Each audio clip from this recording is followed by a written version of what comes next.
ఆవిష్కరించుకోవడానికి కారణమైన మన ప్రియతమ ముఖ్యమంత్రి శ్రీ యనమల రేవంత్ రెడ్డి గారి అమూల్య సందేశం.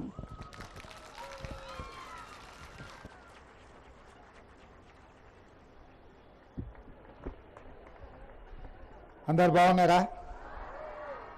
మరి బాగుంటే గట్టిగా గవర్నర్ గారికి స్వాగతం పలకడానికి చప్పట్లు కొట్టండి. మన గవర్నర్ గారు కుటుంబంతో సహా ఈరోజు సాయంత్రం శిల్పారామంలో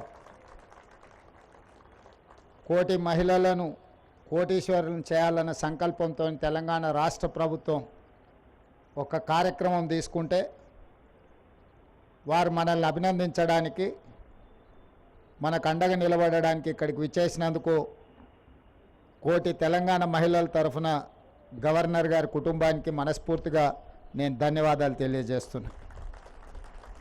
ఈ కార్యక్రమంలో నాతో పాటు బట్టి విక్రమార్క గారు, పొన్నం ప్రభాకర్ గారు, మా సోదరిమణి మీ ప్రతినిధి సీతక్క గారు, అదేవిధంగా మేయర్ గారు, అధికారులు, చీఫ్ సెక్రటరీ గారు, మా స్వయం సహాయక సంఘాల మా ఆడబిడ్డలందరూ ఈ కార్యక్రమంలో పాల్గొని విజయవంతం చేసినందుకు మీకు అందరికీ మనస్ఫూర్తిగా ధన్యవాదాలు.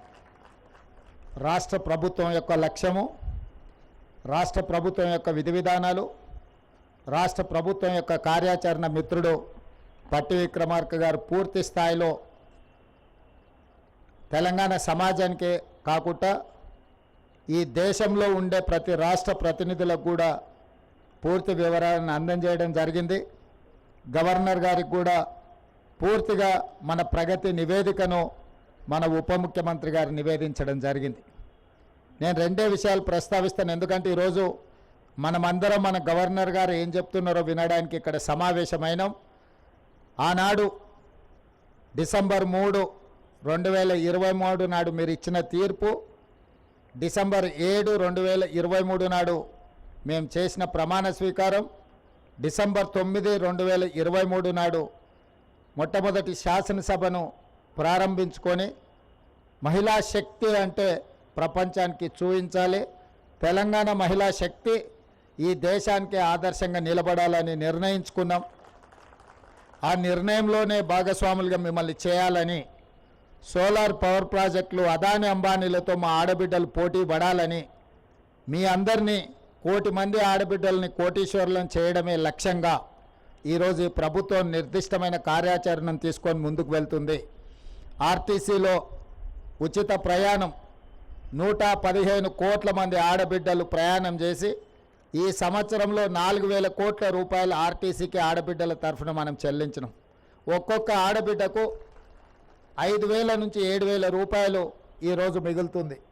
అదేవిధంగా 500 రూపాయల సిలిండర్, 200 యూనిట్లు ఉచిత విద్యుత్తు, అదేవిధంగా అమ్మ ఆదర్శ పాఠశాల నిర్వహణతో పాటు పాఠశాలలో పిల్లల బట్టలు కుట్టే వ్యవస్థ, అదేవిధంగా ఇందిరా మహిళా శక్తి క్యాంటీన్లు, ఈ రకంగా అన్ని విధాలుగా ఈరోజు మిమ్మల్ని ప్రయోజకులుగా చేర్చి వ్యాపారవేత్తలుగా తీర్చిదిద్ది అదాని అంబానీలతోనే పోటీ పడే విధంగా మన మహిళా శక్తిని తీర్చిదిద్దాలన్నదే మన ప్రభుత్వం యొక్క లక్ష్యము.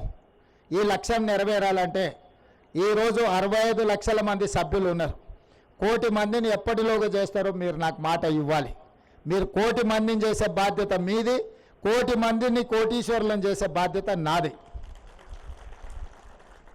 మహిళా శక్తిని పెంచండి. ఆడబిడ్డ చేతిలో నగదు ఉంటేనే మన పిల్లలు బడికి పోతారు, మన పిల్లలు బాగుపడతారు. పండగకి ఇంటికి ఆడబిడ్డ వస్తే సీర సారె పెట్టడానికి ఆడబిడ్డ చేతిలో నగదు ఉండాలి. ఇంటాయన చేతిలో నగదు ఉంటే సాయంత్రం పోయి బెల్ట్ షాపులలో ఇచ్చొస్తాడు.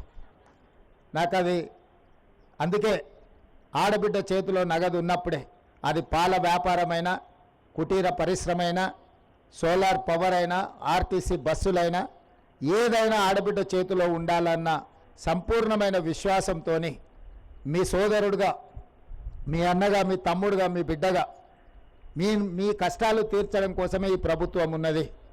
మిమ్మల్ని దృష్టిలో పెట్టుకునే ప్రణాళిక చేస్తున్నాము. ఈ పక్కలనే హైటెక్ సిటీ, ఆ పక్కలన్నీ ఐటీ కంపెనీలు. ఈ ప్రాంతం అంటేనే కోటీశ్వరుల యొక్క ప్రాంతం. శిల్పారామం పక్కన, హైటెక్ సిటీ పక్కన 3.5 ఎకరాలు 100 కోట్ల రూపాయల విలువైన భూమిని ఎవరి చేతుల్లో ఉంటే గుంజుకొని మా ఆడబిడ్డల చేతిలో పెట్టిన, ఎందుకంటే ఇది భద్రంగా ఉంటుందని. మీ నైపుణ్యాన్ని, మీలో ఉన్న ఒక శక్తిని ఇక్కడ ప్రదర్శించండి. ప్రపంచమంతా ఇక్కడికి వచ్చి చూడాలి. ఎవరి నగరానికి వచ్చినా, చార్మినార్ చూసినా, లేకపోతే గౌతమ బుద్ధుడిని చూసినా, ఐటీ పరిశ్రమలకు పోయినా, అంతర్జాతీయ ఎయిర్పోర్ట్ చూసినా, మీ మహిళా శక్తి శిల్పారామం దగ్గరకు వచ్చి ఇందిరా మహిళా శక్తి ఈ ఆవరణను చూడకపోతే అసంపూర్తి అన్నంత గొప్పగా మీరు దీన్ని నిర్వహించండి. ప్రభుత్వం మీకు అండగా నిలబడుతుంది. మీకు కావాల్సిన అన్ని వసతులను ఏర్పాటు చేసే బాధ్యత నేను తీసుకుంటా. ఇంకా చాలా కార్యక్రమాలు ఉన్నాయి. కొత్త సంవత్సరంలో పాత ఉమ్మడి 10 జిల్లాలు నేను తిరుగుతా. ప్రతి జిల్లాలో 1,00,000 మంది ఆడబిడ్డలతో, ప్రతి ఉమ్మడి జిల్లాలో 1,00,000 మంది ఆడబిడ్డలతో మనం సమావేశం పెట్టుకొని మన కార్యాచరణ తీసుకుందాం. అదేవిధంగా డిసెంబర్ 9 రోజు సచివాలయంలో తెలంగాణ తల్లి విగ్రహ ఆవిష్కరణ ఉన్నది. ఆ రోజు మహిళా సంఘాల సభ్యులందరినీ 1,00,000 మందిని అక్కడికి ఆహ్వానించడం జరుగుతుంది. చీఫ్ సెక్రటరీ గారికి, సీతక్క గారికి ఈ వేదిక మీద నుంచి ఆదేశాలు ఇస్తున్నా.